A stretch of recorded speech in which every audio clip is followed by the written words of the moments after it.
დილამშვიდობისა რადიო დილის არქის ფორმატში განვაგრძოთ მუშაობას კახა გელაშვილთან ერთად დილის სპორტულ მიმოხილვას გთავაზობთ კიდევ ერთხელ დილამშვიდობისა კახა. ჩვენი დიალოგი ალბათ უნდა დავიწყოთ წუხანდელი მატჩით, რომელიც საკმაოდ მნიშვნელოვანი იყო. ერთი ბრიტანული კლუბისთვის ძველი დიდების გახსენება იყო, მეორე ბრიტანული კლუბისთვის კი ძველი დიდების სრულიად გაუფასურება. ხო. მოგესალმებით ვიფასო რადიო მსმენელებო, მაყურებლებო. ნამდვილად ევროპა ლიგის ფინალი, რანგით მეორე დონის ევროპული ტურნირის ფინალი, ინგლისური დუელი, ტოტენჰემ ჰოტსპური, მანჩესტერ იუნაიტედი, ტოტენჰემის გამარჯვებით დასრულდა, ალბათ იცის ფეხბურთის გულშემატკივარმა ეს მინიმალური ანგარიში. კი, ბრენან ჯონსონმა, უელსელმა, ფეხბურთელმა გაიტანა ეს ერთადერთი გოლი, ავტოგოლიც იყო მანამდე პენალტი დანიშნოთ შეიძლებოდა და სავარაუდოდ გოლი რო გასულიყო პენალტი დაინიშნებოდა, თუმცა ეს ვარაუდებია, ტოტენჰემმა მოიგო ეს მატჩი და მოიგო საკმაოდ ხანგრძლივი პაუზა 41 წლიანი პაუზის შემდეგ მოიგო ევროტურნირი 1994 წელს ასევე ევროპა ლიგის წინამორბედი UEFA-ს თასი ჰქონდა მოგებული ისტორიაში მესამედ მოახერხეს ამ მესამედ დიახ მანჩესტერ იუნაიტედს ერთხელ აქვს მოგებული UEFA-ს თასი მეორე ტროფეისთვის იბრძოდა თუმცა არ მოხდა ასე გამარჯვება სხვადასხვა ევროპის საკლუბო ტურნირების ისტორიაში დაწყებული ჩემპიონთა თასიდან ჩემპიონთა ლიგა ქვია ახლა მოგეხსენებათ ამ ტურნირს და აბსოლუტურად ყველა ევროტურნირების ისტორიაში ეს არის პირველი შემთხვევა როდესაც ჩემპიონატის შიდა ჩემპიონატის ათეულს მიღმა გუნდებმა ითამაშეს ფინალში ტოტენჰემი საერთოდ ჩემპიონთა ლიგაზე გავიდა, არა და პრემიერ ლიგაში გუნდი მე-17 ადგილზეა. ეს კიდევ ერთხელ ნათელი დადასტურებაა იმისა, რომ ევროპა ლიგა, როგორც უკვე აღნიშნეთ, რანგით მეორე ევროპული ტურნირი არის აშკარად მეორე ხარისხოვანი შეჯიბრება ჩემპიონთა ლიგა კონკურენციო რა თქმა უნდა. და ასევე კიდევ უფრო დაბალი დონის ტურნირია კონფერენს ლიგა, რომლის ფინალიც უახლოეს ოთხშაბათს გაიმართება. რა თქმა უნდა, ტურნირია და მისი გამარჯვებულიც საკლუბო ისტორიაში მორიგ ტიტულს შეიმატებს ლონდონის ჩელსი, სევილის ბეტისი, როგორც ვიცით ეს გუნდები შეხვდებიან ერთმანეთს ვროცლავში, პოლონეთში გაიმართება ეს მატჩი, თუმცა მთავარი გვირგვინი შეიძლება ითქვას საკლუბო სეზონის, ევროპული საკლუბო სეზონის ეს იქნება ჩემპიონთა ლიგის ფინალი, რომელსაც სანამ ამ თემას გამოვეხმაურებით, კახა შენის ნებართვით მე მინდა 2-3 სიტყვით გავამახვილო ყურადღება საფრანგეთ კორეოსონზე, რომელიც ალბათ გამორჩეული ფეხბურთელია თავის ქვეყნისთვის და საინტერესო იყო მისი კომენტარის, მისი გამოხმაურებაზე. ზოგადად მისი ფაქტორი ამ გუშინდელ გამარჯვებაში, იმიტომ რომ ბოლო 10 წელია ეს ადამიანი ამ კლუბში არის და ბოლო 10 წელია ერთ-ერთი ლიდერია და წამყვანი ფეხბურთელია. და აღნიშნე რომ მთელი წლის განმავლობაში ჩემთვის მნიშვნელოვანი იყო ამ გამარჯვების მიღწევა თუ ჩემპიონთა ლიგისა არა, იმიტომ რომ გასაგებია ჩემპიონთა ლიგას კიდე სხვა ძალების შესაძლებლობები ჭირდება, მაგრამ პრინციპში ეს იყო გუნდი, რომელსაც შეეძლო ამ თასის აღმართვა და ასეც მოახერხა, კი, და როგორც იქნა ბოლო-ბოლო პირველი თასი აღმართა ლონდონურ კლუბთან ერთად 10 წლის განმავლობაში. პირველი ტურნირი მოიგო. ანუ ეს მისთვის პირველია, კლუბისთვის UEFA კონკრეტულად მესამეა, მაგრამ 10 წლის განმავლობაში არაფერი განსაკუთრებული დიდებისთვის ამ კლუბს, რომელიც სახელოვანია, რომელშიც ყოველთვის ძალიან სერიოზული ფეხბურთელები თამაშობდნენ და ამ ყველაფრის ფონზე მხოლოდ 10 წლის თავზე ერთხელღა ახლა მოახერხეს. ნუ ზოგი 10 კი არა 30 წელიც ისია რომ ვერაფერს მსგავს ვერ აღმართავს და შეიძლება ნახევარი საუკუნეს, მაგრამ ამ შემთხვევაში ესეც საინტერესო ფაქტორია. ტოტენჰემს ყოველთვის ყავდა მაღალი დონის ფეხბურთელები. არასდროს არ ქონდა მას, ხო, შემადგენლობის კუთხით პრობლემა. ვეტერან ჩვენს სტაჟიან გულშემატკივრებს ახსოვთ თბილისის დინამოსთან ტოტენჰემ ჰოტსპურის საპირისპირება გამანადგურებელი მატჩი ლონდონში 1-5 პიტერ სიჩივერსი იმ პერიოდის ინგლისის ნაკრების ფეხბურთელები შემდეგ იყო თუნდაც იგივე არც თუ ისე შორეულ წარსულში ტოტენჰემის ბსკინვალე ფეხბურთელები ჩემი ერთ-ერთი საყვარელი ფეხბურთელი იმ პერიოდის ინგლისურ პრემიერ ლიგაში მოთამაშე დავიდ ჯინოლა ფრანგი ფეხბურთელი და ანდერტონი იგივე ინგლისის ნაკრების ფეხბურთელი, ტოტენჰემში თამაშობდა სოლ კემბელი, იმ პერიოდის მსოფლიოს უდაოდ ერთ-ერთი საუკეთესო მცველი.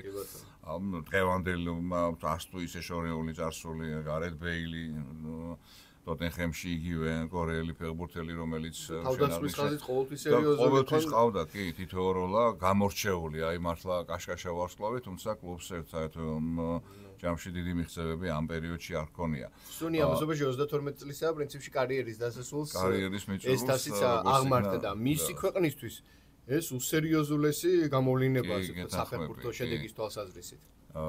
აქვე ერთი კურიოზი შესახებაც მინდა ვთქვა, გუშინ ესეთი რაღაც მოხდა, მე არ ვიცი პირადად მე არც კი გამიგია და არც მინახავზე არ არის საუბარი.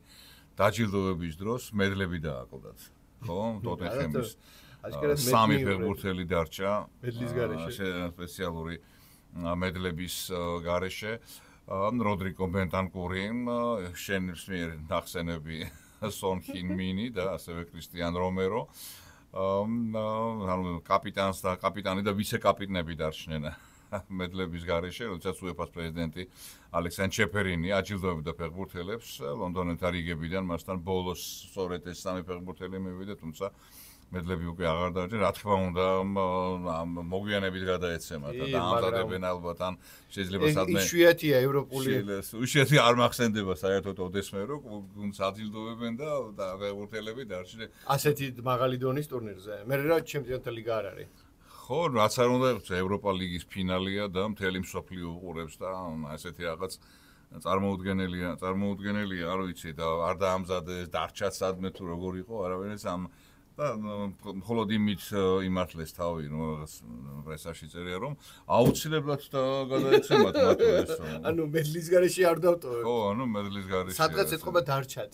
თაროში წამოღება დაავიწყდათ თუ რა არის? არის ვიდეო აჩვენეს კიდე, ხო? სონმა ეს თასი, ყველას მედლები უკეთია და ეს მედლების გარეშე წევს თავს. ეს თასი უჭირავს ხელში. ნუ მოკლედ კლუბი სადაც ოდესღაც თამაშობდნენ ბოატენგი კლინსმანის თამაშობდა მე მგონი რაღაც კლინსმანის თამაშობდა როგორ არ თამაშობდა ძალიან ბევრი ფეხბურთელები თამაშობდნენ ცნობილი ფეხბურთელები არა მარტო ინგლისელები ტოტენჰემში თუმცა ეს გუნდი არასოდეს არ იყო იმ პერიოდში აი რა პერიოდის ვახშე უგოლორისიც ცნობილი მეკარე კი ბატონო კაპიტანი იყო საფრანგეთის ნაკრების და უგოლორის მსოფლიო ჩემპიონი ძველი ისეთი ყველა ცნობილი მეკარე იმ პერიოდში როდესაც ტოტენჰემი საერთოდ ბოლო პერიოდში კარგი ფეხბურთელები ყავდა, კარგ ფეხბურთელს აჩვენებდა, მაშინ მანჩესტერ იუნაიტედის ზეობის პერიოდი იყო. ერთი ესეთი მატჩი იყო, რომელიც არასდროს არ დამოვიწყდება. მანჩესტერ 3-0 უგებდა ტოტენჰემი და 5-3 წააგო პირველი ტაიმის მერე მეგობრებთან ერთად ერთ-ერთ ტოტალიზატორში ვუყურებდით ამ თამაშს და პირველი ტაიმის შემდეგ წამოვედით. და სახში რომ მოვედი, უკვე 5-3 გახდა, ეს მანჩესტერის აუცარი იყო მაშინ ფერგიუსონის პერიოდი. აი გუშინდელი სადა დედამიწა, ტოტენჰემი მანჩესტერის დაპირისპირება, მაშინდელი ფეხბურთელების დონეზე აღარ არის საუბარი, მატჩ სანახაობრივად, ხა ფინალია გასაგებია და ასე. იცი რა, აი ამ ტოტენჰემში ის ლუკა მოდრიჩიც თამაშობდა, რომელიც დღეს ლეგენდა მადრიდის რეალისა, ხო 2012-მდე მე მგონი და და შეიძლება გააუშვას ახლა ჩაბი ალონსოს უთქვამს რომ ჩემს გეგმებში არ ჩნდება. ნუ მაგაზე კიდე შეგვიძლია ლაპარაკი, მაგრამ ნახე როგორი მომენტია ტოტენჰემის როგორი ფეხბურთელები ჩამოთვალეთ ახლა ჩვენ და მიუხედავად აი ამ იმ პერიოდში თუ მოგვიანებით ვარსკვლავებად ქცევისა, მაინც ახლოს ვერ მივა ვერც ერთი ეპოქის შემადგენლობა ტოტენჰემისა მანჩესტერის შემადგენლობასთან, ხო? გვარები, ლეგენდები საშუალო მინიმუმი იყო ყოველთვის მეტი წელი საშუალო დონის ფეხბურთელი უფრო მაღლები ხო და სრულიად სხვა ისტორია სერ ალექს ფერგიუსონი საერთოდ ცალკე კოსმოსია საფეხბურთო კოსმოსი ეს ბრაუნებით და ეს ჯონოშებით იგებდა აბა სასწაული და აი ასეთი ისტორიის მქონე მანჩესტერ იუნაიტედი როგორი საწყალია ასე ვთქვათ დღეს ხო, ნუ ისეთი ეპოქალური ვარნა დიდ კლუბებს გვახსოვს. დღეს ვინ არის ისეთი ვინც მკვეთრად ჩანს მანჩესტერ იუნაიტედში? აი ვინ არის ვარსკვლავი? არა დღევანდელ მანჩესტერში აი აგეთია ჭრელი. აი განსაკუთრებული ვარსკვლავია, განსაკუთრებული დიდი ფეხბურთელი, კარგი ფეხბურთელი, არა და უახლოეს პერიოდში, უახლოეს წარსულში იგივე მოურინიოს დროს ფეხბურთელების შემადგენლობით ინგლისში საუკეთესო გუნდი იყო, ნუ ერთ-ერთი საუკეთესო თუ არ თუმცა დღესდღეობით მანჩესტერი გარდა იმისა, რომ ძალიან დაბალი შედეგების ქონებოდი, რაღაც ყველაზე არასანახაობრივ ფეხბურთს აჩვენებს, რაც კი გვახსოვს Manchester United-ის გულშემატკივარი ძალიან ბევრი იმ პერიოდიდან, როდესაც ფერგიუსონის Manchester-ის ზეობის პერიოდი იყო და ახალგაზრდები იწყებდნენ ფეხბურთით გატაცებას, ბევრი სწორედ აი ფერგიუსონის Manchester-ის სიყვარული Manchester-ის საერთოდ იყო, მაშინ კიდე საერთოდ პრემიერ ლიგა სადღაც სიმაღლეზე იყო, იმიტომ რომ აქეთ არსენალი, არსენ ვენგერი. იქით ლივერპული ყოველთვის. ლივერპული კიდე ჩელსი მერე მოგვიანებით წამოსული და დღეს მე მგონი ბრუნო ფერნანდეში არის ერთ-ერთი ისეთი და Manchester-ის მეკარე. Tottenham და Manchester United-ი ამ სეზონში შეხვდნენ მეოთხედ ერთმანეთს ყველა ტურნირთა გათვალისწინებით და Tottenham-მა ზედიზედ 4 შეხვედრა ყველა მატჩი მოუგო. როგორც Barça-მ Real-ს. როგორც Barça-მ Real-ს, ეხლა ვისწავლე შეიძლება ეს არ არის გავლება. და ბოლოს ეს იყო შორეული, არ ვიცი, რამდენიმე 30-35 წლის წინ ლივერპულის Everton-მა მოუგო Manchester-ს ერთ სეზონში 4 მატჩი, ის Everton-ი იყო იმ პერიოდის Everton-ი ძალიან მაგარი გუნდი, ინგლისის ჩემპიონი გახდა, თასიც მოიგო იმ შემადგენლობამ და შემდეგ მოყვა უკვე ინგლისური კლუბების განუსაზღვრელი ვადით ის კვალიფიკაცია, მოკვეთეს ინგლისური კლუბები და რამაც რა თქმა უნდა ძალიან დიდი დაასვა ინგლისურ საკლუბო ფეხბურთს, იგივე სანაკრებო ფეხბურთს. აი ეს პერიოდი იქიდან მოყოლებული 1985-86 წლების სეზონი იყო, როდესაც Everton-მა 4-ჯერ მოუგო Manchester United-ს. ის Manchester-ი არ იყო მაშინ, რაც შემდეგში ფერგიუსონის მისვლის შემდეგ გაახდა, თუმცა Manchester United-ი ყოველთვის ინგლისური ფეხბურთის, საკლუბო ფეხბურთის ფლაგმანთა ელიტაშია. გავიხსენოთ პირველი კლუბია ინგლისში, რომელმაც ჩემპიონთა თასი მოიგო, შემდეგ იყო ის ცნობილი ავიაკატასტროფა, რომელსაც რამდენიმე გენიალური ახალგაზრდა ფეხბურთელი ემსხვერპლა და მიუხედავად ამისა, გუნდმა როგორც იტყვიან, ფენიქსივით შეძლო ფერფლიდან აღდგომა და იქცა ევროპული დონის გრანდად და ამაში დამსახურება რა თქმა უნდა შოტლანდიის სპეციალისტ სერ ალექს ფერგიუსონს მიუძღვის. ფაქტობრივად 0-დან.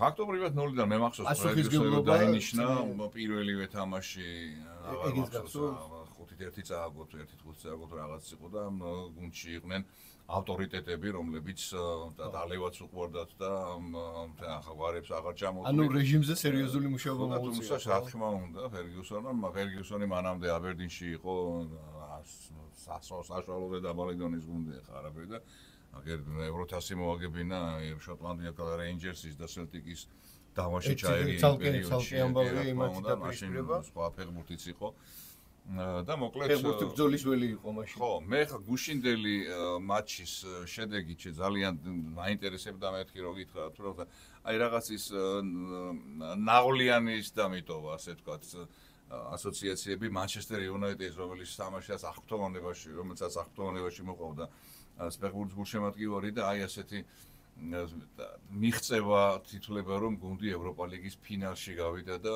თქვა თანალიგელ Tottenham-თან წააგო ქონდა შანსები და გოლის გატანის რეალური შანსი ჰქონდა. ფაქტობრივად ერთი ბურთი კარიდან გამოიტანეს. კი, და მეგარის წინვალი თამაში და არ ვიცი.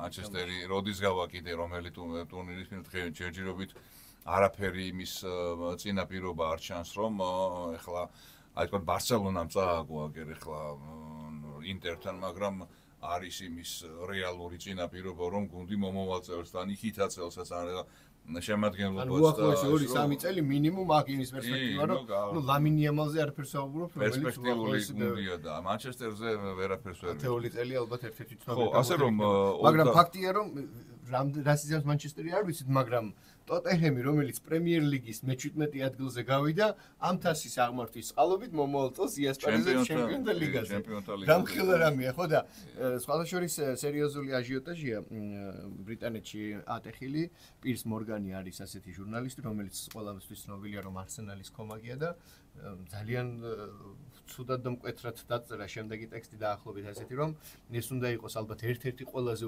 კატასტროფული და ცუდი ფინალი UEFA-ს ისტორიაში და აბსოლუტურად შოკირებული ვარ და სრულიად არაფრის მომცემი გუნდი ახერხებს იმას რომ აღმართა თასი და ასეთი გუნდი იასპარეზებს მომავალ წელს ჩემპიონთა ლიგაზეო. ნუ რა იქნება მომავალს როგორც გუნდი იქნება ჩვენ ფეხბურთის ისტორიაში უარესი მოულოდნელობები გვახსოვს შორსვარწამედი იგივე დანიის ნაკრების ევროპის ჩემპიონობა რომელიც სრულიად შემთხვევით მოხდა ევროპაზე ხო იუგოსლავიის ნაკრების მოკეთის შემდეგ რომელი წელი იყო 92 წელი ხო 92-ში როდესაც დანიის ნაკრები დაუშვეს ევროპის ჩემპიონატზე გძლივ შეაგროვეს დასასვენებლად იყვნენ ფეხბურთელები ჩავიდნენ და მიხაილ აუდროვმა უარის თქვა რომ მაგ ნაკრებში ასე სპონტანურად შეკრებილ გუნდში არ ვიდეო და ჩავიდე ბრაიან ლაუდროპის უცხოსიზმის დაოსმობთ იქ ვიტერ შმაიხელია ძალიან ბევრი ფეხბურთელი გახდა გუნდი ევროპის ჩემპიონი რას ეძახ თოტენჰემი რა მგონია რომ არა რა თქმა უნდა არა უბრალოდ ჩანსი ეძლევა მაგრამ მანჩესტერი კიდევ უფრო ფსიქოლოგიურად მდგომარეობაში იქნება და მიმდინარეს თუ მომავალ მწვრთნელს არ ვიცი ძალიან სერიოზული სამუშაოს შეტარება მოუწევს იმიტომ რომ მანჩესტერ იუნაიტედმა ისტორიული კლუბისთვის ისტორიული ანტირეკორდი გაიმეორა მისი არსებობის მანძილზე და ანუ ახალგაზრდები რომლებიც ბედნიერები იყვნენ როცა თავის დროზე მანჩესტერში მოხვდნენ დღეს ისინი მართლა ფსიქოლოგიური წნეხის ქვეშ იქნებიან და შეიძლება ბევრი გატყდეს კიდევაც ნუ არ ვიცი შეიძლება ბევრი უბრალოდ არ დარჩეს მანჩესტერ იუნაიტედში ხო ნუ მომავალი გვაჩვენებს ეს მატჩი გაიმართა გუშინ ბილბაოში არენა სან-მამესზე და მატჩის დაწყებამდე რამდენიმე საათით ადრე იქვე ბილბაოში გაიმართა 2028 წლის ევროპის ჩემპიონატის შესარჩევი ეტაპის ფორმატის წარდგენა დამტკიცდა და როგორც ცნობილია ბრიტანეთსა და ინგლისში, ირლანდიაში, შოტლანდიაში და უელსში გაიმართება ეს ტურნირი ევროპის ჩემპიონატი ბრიტანულ ქვეყნებში ჩემპიონატის მასპინძელი ქვეყნები შესარჩევ ეტაპზე მიიღებენ მონაწილეობას და სხვადასხვა ჯგუფში განაწილდებიან UEFA-ს წევრი ქვეყნები 12 ჯგუფში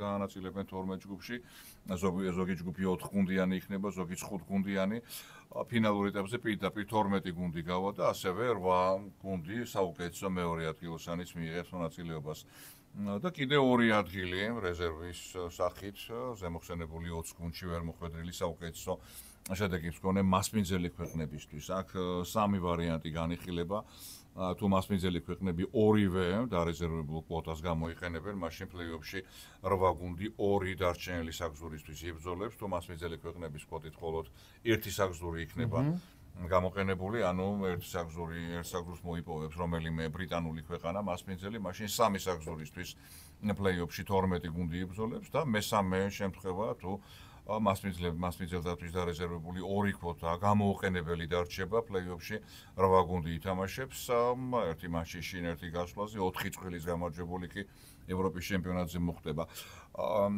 შესაბამისად ევროპის ჩემპიონატზე სათამაშოდ საქართველოს ნაკრებმა ერთა ლიგის ჯგუფური ეტაპი მაინც უნდა მოიგოს, ჯერჯერობით ჩვენთვის ერთა ლიგა უფრო ასე ვთქვათ, პრიორიტეტულად რჩება ევროპის ჩემპიონატზე დიდ ტურნირზე მოსახვედრად. როგორც ცნობილია, ჯერჯერობით პირდაპირი კლასიკური შესარჩევი ეტაპიდან ჩვენი ნაკრები ვერასდროს ვერ ახერხებს. ვერ გასულა და ჯერჯერ ახლაც ეგრეა და ნახოთ მომავალში რა იქნება.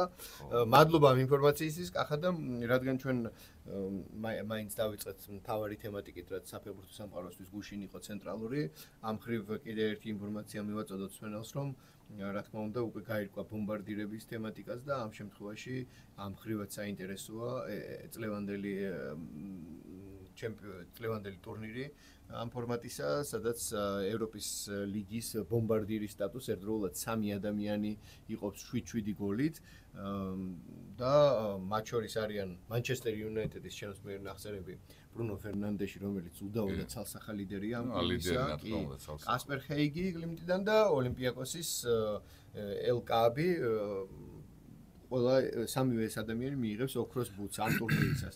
მაგრამ შეეძლოთ ძალიან მაღალი ალბათობით, რომ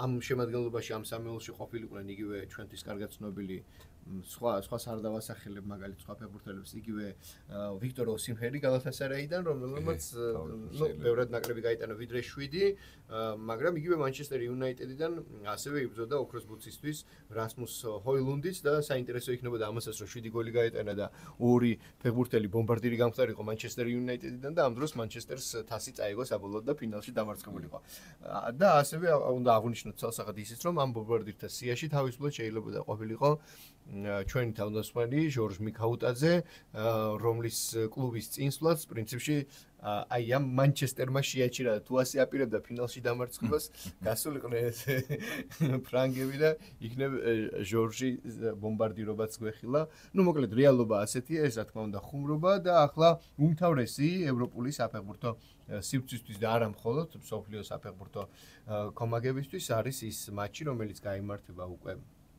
ჩემპიონთა ლიგის ფინალის სახით 31 მაისს, სადაც ალიანს არენაზე ერთმანეთს ხვდებიან პარიზული PSG და მილანური ინტერი.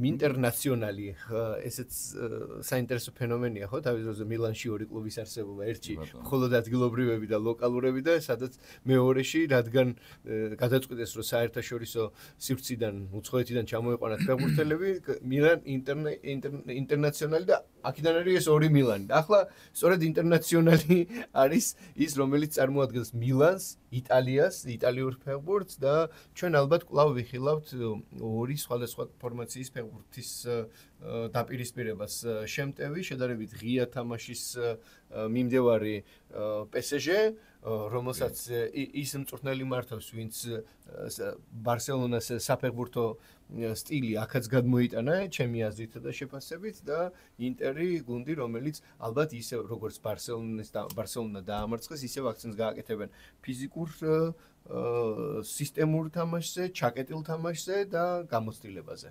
საერთოდ მოდი ვთქვათ ისიც რომ პარი სენ-ჟერმენი შედარებით ახალი შედარებით, რა თქმა უნდა, ინტერთან ახლად დაასახული კლუბია, ანუ ახლად ორი ახალგაზრდებიც არიან და ეს ფორმაცია სრულიად ახალია. და როდესაც არაბებმა იყიდეს PSG მათი მთავარი პოზიცია იყო ის რომ გუნდი ითამაშებდა აუცილებლად შემტევ ფეხბურთს და შემტევი ფეხბურთით შეაყვარებდა თავს უშემატკივარს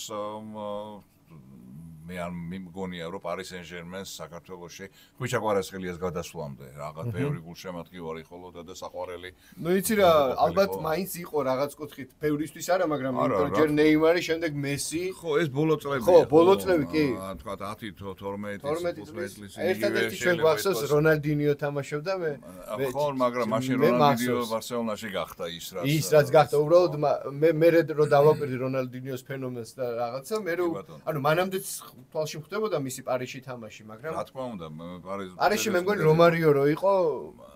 ხო, მაგ დროს როდესაც რონალდინიო პარი სენ-ჟერმენში მას სხვა კლუბები იყვნენ, იგივე ლიონის და ის იმდენი ფულიც არ ქონდა მაშინდელ PSG-ს, როგორც მერე და ახლა.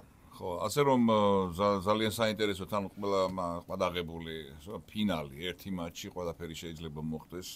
ფავორიტის აქ ფავორიტი ამ მატჩი არ არის ალბათ ხო გუშინ მაგალითად გუშინდელ მატჩში მანჩესტერ იუნაიტედი მიიჩნეოდა ლამის გამოკვეთილ ფავორიტად ასევეა ახლაც პარი სენ-ჟერმენს მსოფლიო წამყვანი საბუქმეიკერო კანტორები უფრო დაბალ ფსონს იძლევიან ვიდრე თქვათ ინტერზე, თუმცა ფინალია და ინტერმა გვაშვენა, რომ შეუძლია ბრძოლა, აი თავგანწირული ბრძოლა, რაც ბარსელონასთან დაგვანახეს ორი მატჩი ჯამში, გვაჩუქეს და უვიწყარი სანახაობა.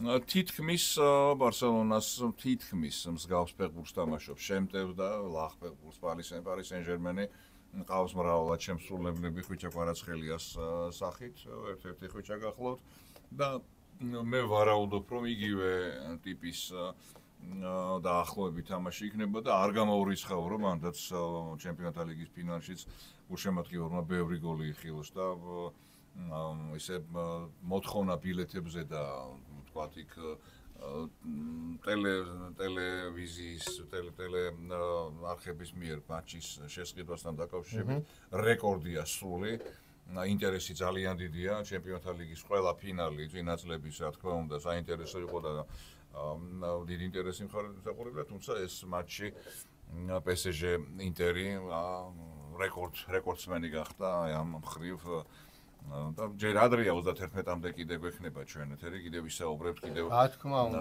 უბრალოდ სიტყვას მოვაყოლეთ, რადგან UEFA-ს ინტერს ურთულესი მატჩი, ურთულესი პერიოდი აქვს შიგნით, შიდა ჩემპიონატში, ნაპოლისთან კონკურენცია, ჯერ იქ აქვს დასამტკიცებელი, შემდეგ უკვე ჩემპიონთა ლიგის ფინალი, ასე რომ მაშინ როდესაც Paris Saint-Germain სრულად კონცენტრირებულია ფინალზე, ლიგის ფინალზე და ესეც რა თქმა უნდა დამატებითი სტიმულია.